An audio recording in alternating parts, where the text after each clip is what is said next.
हमारा अकीदा क्या है, हमारा ईमान क्या है और कुरान क्या कहता है ईसा अलैहिस्सलाम की पैदाइश।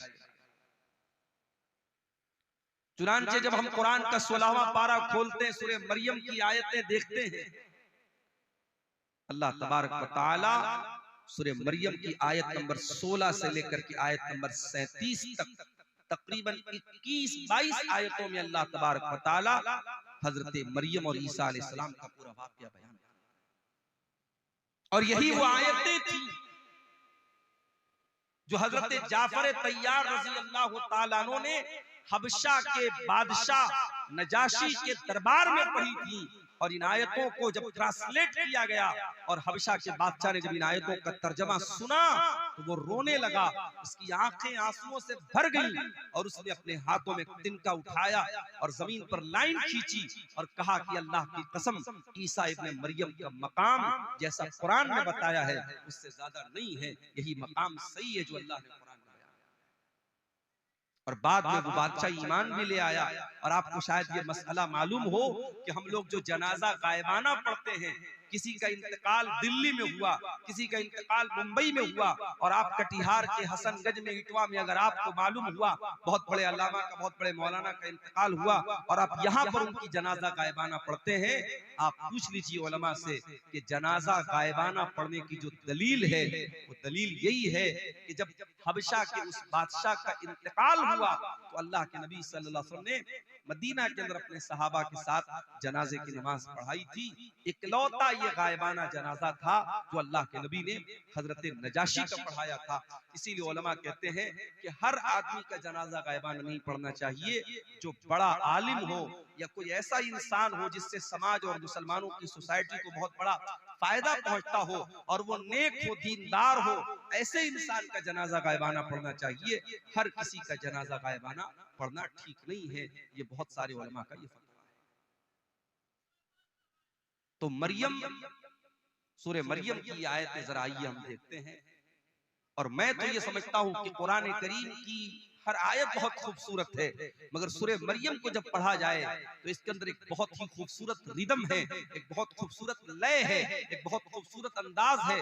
किसी अच्छे कारी की आवाज में जब आप सूरह मरियम पढ़ते हैं तो अगरचे आपको अरबी ना आती हो, आप शेरशाबादी जबान जानते हैं, बंगला जुबान जानते हैं, अरबी नहीं आती आपको, मगर आप, मैं यकीन के साथ कहता हूं, आप यूट्यूब पर जाइए और किसी भी अच्छे कारी की आवाज में सूरह मरियम की तिलावत आप सुनिए, आपके रोंगटे खड़े हो जाएंगे, आपकी रूह सरशार होती हुई नजर आएगी। ये इस सूरत करीमा का एजाज है, इस सूरत करीमा की खासियत। अऊज़ु बिल्लाहि मिनश शैतानिर रजीम। वज़कुर फिल किताबि मरियम इदिन तबदत मिन अहलिहा मकानन शर्क़िया।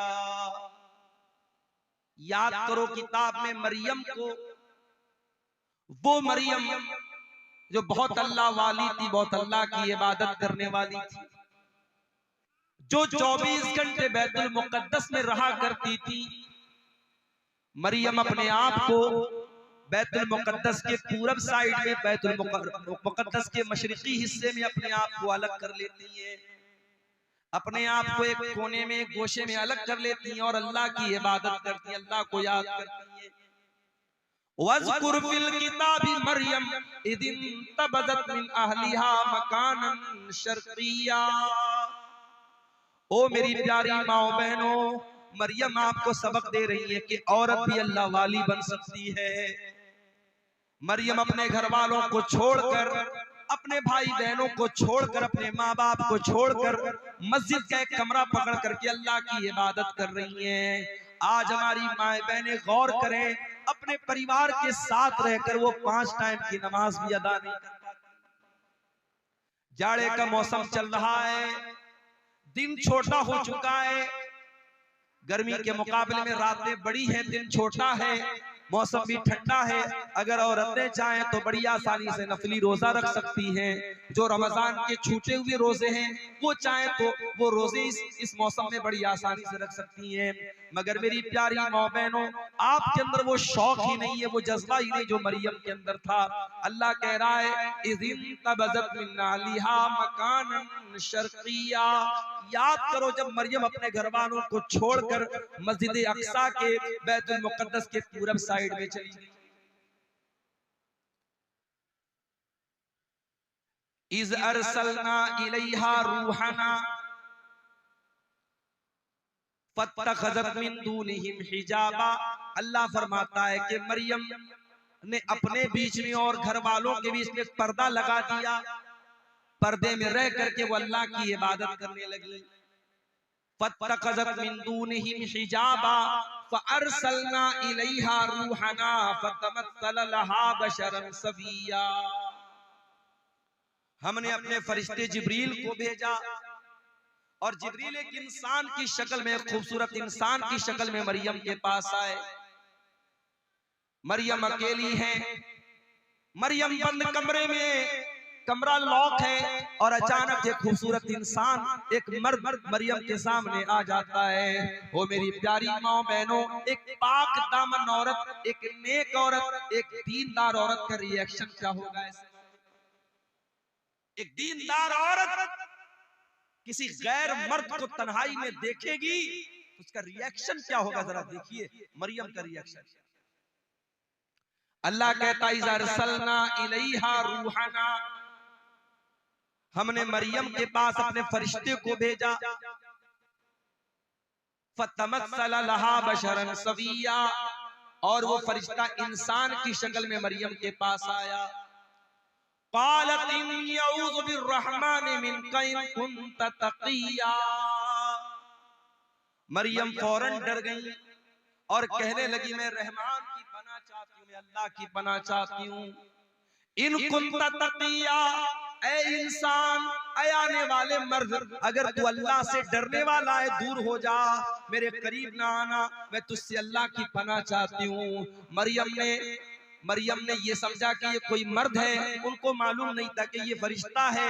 मरियम ने उसको अल्लाह का नाम लेकर के उसको अल्लाह का डर याद दिलाया, अल्लाह का खौफ याद दिलाया। गुनाह के मौके पर अगर अल्लाह याद आ जाए तो ये दिल में ईमान के जिंदा होने की निशानी।